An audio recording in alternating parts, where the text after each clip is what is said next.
मुझे गालियां देने वाले लोग कोई और लोग नहीं हैं। ये वही लोग हैं जिन्होंने सावित्रीबाई फुले के ऊपर कीचड़ फेंका था।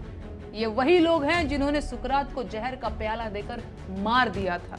ये वही लोग हैं जिन्होंने ब्रूनो को सच बोलने के लिए जिंदा जला दिया था।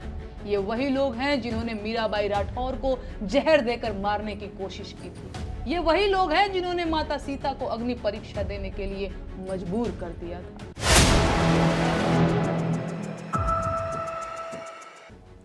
नमस्कार, 4 PM पर आप सभी का स्वागत है।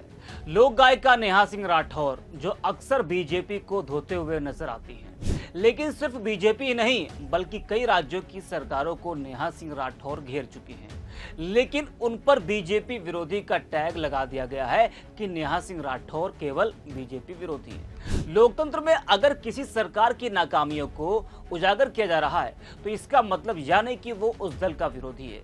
अगर सत्ता पक्ष की नाकामी दबा दी जाएगी तो उस राज्य का विकास असंभव है। पहलगाम में आतंकी हमला होता है, 26 लोग मारे जाते हैं, 26 बेकसूर लोगों को पाकिस्तानी आतंकी मारते हैं। उस वक्त विपक्ष के कई नेताओं ने सुरक्षा को लेकर सवाल खड़े किए थे और सवाल होने भी चाहिए थे क्योंकि सुरक्षा में चूक तो हुई थी। नेहा सिंह राठौर ने भी सुरक्षा में चूक को लेकर सवाल किया था। उन्होंने अपने अंदाज में मोदी सरकार पर बड़ा हमला बोला था और सुरक्षा में चूक क्यों हुई इसको लेकर लगातार वो सवाल कर रही थी। उनका एक वीडियो पाकिस्तान में भी चला था जिसके बाद से उन पर पाकिस्तान को फायदा पहुंचाने का आरोप लगने लगा था, जिसकी वजह से उनका खूब विरोध हुआ था और कई जगह उन पर FIR भी दर्ज हुई थी। लेकिन फिर भी नेहा सिंह राठौर खामोश नहीं रही। उनको खूब ट्रोल किया गया, एक महिला के बारे में गलत बयानबाजी की गई। वही अब नेहा सिंह राठौर ने FIR कराने वालों और गालियां देने वालों को जमकर लताड़ लगाई है। उन्होंने वीडियो जारी कर लिखा है कि तुम्हारी गालियां और FIR मेरा हौसला नहीं तोड़ सकते हैं। मुझे गालियां देने वाले लोग वही लोग हैं जिन्होंने सावित्रीबाई फुले के ऊपर कीचड़ फेंका था, सुकरात को जहर पिलाया था, ब्रूनो को जिंदा जलाया था, मीराबाई राठौर को जहर दिया था और सीता जी को अग्नि परीक्षा देने के लिए मजबूर किया था। जरा आप भी सुनिए नेहा सिंह राठौर को। सोशल मीडिया पर इन दिनों मेरा चरित्र बताने वाली पोस्ट की बाढ़ आई हुई है। सबको बताना है कि मैं कितनी ज्यादा चरित्रहीन हूं। पूरी क्रिएटिविटी के साथ कीचड़ उछाला जा रहा है। एडिटेड तस्वीरों का पूरा एल्बम घूम रहा है और एडिटेड फोन कॉल से लेकर अफवाहों तक का बाजार खूब गर्म है।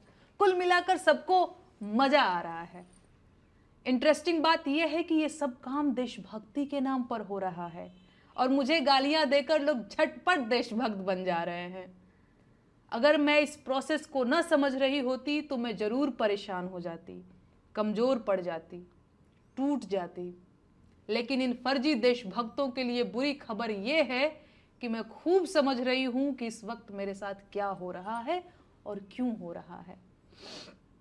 मैं इस सरकार से सवाल पूछ रही हूं लेकिन सरकार के पास मेरे सवालों का कोई जवाब नहीं है, तो बदले में मुझे गालियां दिलवाई जा रही हैं। सवाल पूछने वाली लड़कियों को रोकने का सबसे आसान तरीका यही तो है, उनके चरित्र पर सवाल उठा दो। बेचारी डर जाएंगी।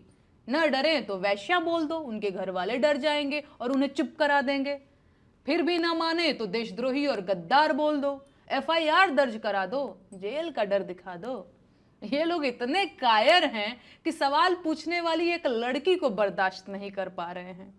पूरी IT सेल की फौज लगा रखी है। मेरा फोन नंबर तक वायरल कर दिया गया है। डेली सैकड़ों फोन कॉल्स आ रहे हैं और ये सब सिर्फ इसलिए कि मेरा हौसला टूट जाए। मुझे गालियां देने वाले लोग कोई और लोग नहीं हैं। ये वही लोग हैं जिन्होंने सावित्रीबाई फुले के ऊपर कीचड़ फेंका था। ये वही लोग हैं जिन्होंने सुकरात को जहर का प्याला देकर मार दिया था। ये वही लोग हैं जिन्होंने ब्रूनो को सच बोलने के लिए जिंदा जला दिया था। ये वही लोग हैं जिन्होंने मीराबाई राठौर को जहर देकर मारने की कोशिश की थी। ये वही लोग हैं जिन्होंने माता सीता को अग्नि परीक्षा देने के लिए मजबूर कर दिया था।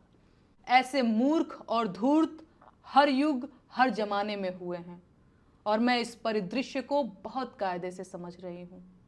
इस जमाने के मूर्ख और धूर्त मुझे चाहे जितना अपमानित करें, प्रताड़ित करें, मैं हारने वाली नहीं हूं। वो मेरा जीवन ले सकते हैं लेकिन मेरा हौसला नहीं तोड़ सकते। सुकरात अगर जहर का प्याला न पीता तो मर चुका होता। पर सुकरात आज भी इसीलिए जिंदा है क्योंकि उसने झूठ बोलने के बदले जहर पीना स्वीकार किया। मैं इस देश के लोकतंत्र को बचाने की लड़ाई लड़ रही हूँ, आम जनता के उन मुद्दों की लड़ाई लड़ रही हूँ जिन्हें सरकार में बैठे लोगों ने पीछे धकेल दिया है। इस देश की जनता को रोजगार चाहिए सर, महंगाई से छुटकारा चाहिए, अच्छे स्कूल और अच्छे अस्पताल चाहिए, अस्पतालों में डॉक्टर और स्कूलों में शिक्षक चाहिए। आम जनता को हिंदू मुसलमान और मंदिर मस्जिद के झगड़े नहीं चाहिए। लेकिन इस सरकार ने आम जनता को सिवाय झगड़ों के और कुछ नहीं दिया है। सरकार इस देश को कमजोर कर रही है और मैं ये होने नहीं दूंगी। ये देश इस सरकार की जागीर नहीं है और प्रधानमंत्री देश के मालिक नहीं हैं। मैं ये बात 1000 बार बोलूंगी, फिर चाहे इसके लिए मुझे जहर का प्याला ही क्यों न पीना पड़े। इस देश के हाकिम को पता होना चाहिए कि मैं सिकंदर लोदी से नहीं डरती हूँ। बाकी इस देश के महिला आयोग से मुझे कोई शिकायत नहीं है। आपकी मजबूरी मैं समझ सकती हूँ। भाजपा के नेता महिलाओं पर जिस मुखरता से बयान दे रहे हैं उसे देखकर मैं आपकी हालत का अंदाजा लगा पा रही हूँ। तो आप लोग अपना ख्याल रखिए। नमस्ते जी। तो सुना आपने किस तरह से नेहा सिंह राठौर ने एफआईआर कराने वालों और उनको गालियां देने वालों को नेहा सिंह राठौर ने जमकर लताड़ लगाई है। बता दें कि नेहा सिंह राठौर अक्सर बीजेपी और उसकी नीतियों पर व्यंग्यात्मक और आलोचनात्मक टिप्पणियां करती रही हैं। पहलगाम आतंकी हमले के बाद से नेहा लगातार बीजेपी पर हमलावर हैं। बता दें कि नेहा सिंह राठौर ने बेरोजगारी, महंगाई, किसान आंदोलन, शिक्षा व्यवस्था और स्वास्थ्य सेवाओं जैसे मुद्दों पर बीजेपी सरकार को घेरा है। नेहा सिंह राठौर ने कुछ दिन पहले ही चौकीदार कायरबाज सॉन्ग वाला एक वीडियो पोस्ट किया था। उस वीडियो पर भी खूब बवाल हुआ था। इसको लेकर नेहा सिंह राठौर सोशल मीडिया पर जमकर ट्रोल हुई थी। और नेहा कोई वीडियो जारी करे उसके बाद वो ट्रोल ना हो, उन पर हमला ना हो, ऐसा हो ही नहीं सकता है। तो जब भी नेहा का कोई पोस्ट आता है, कोई वीडियो आती है तो उस पर बवाल होता ही है। एक बार फिर नेहा के वीडियो पर बवाल मचा हुआ है। तो इस वीडियो में इतना ही। 4 PM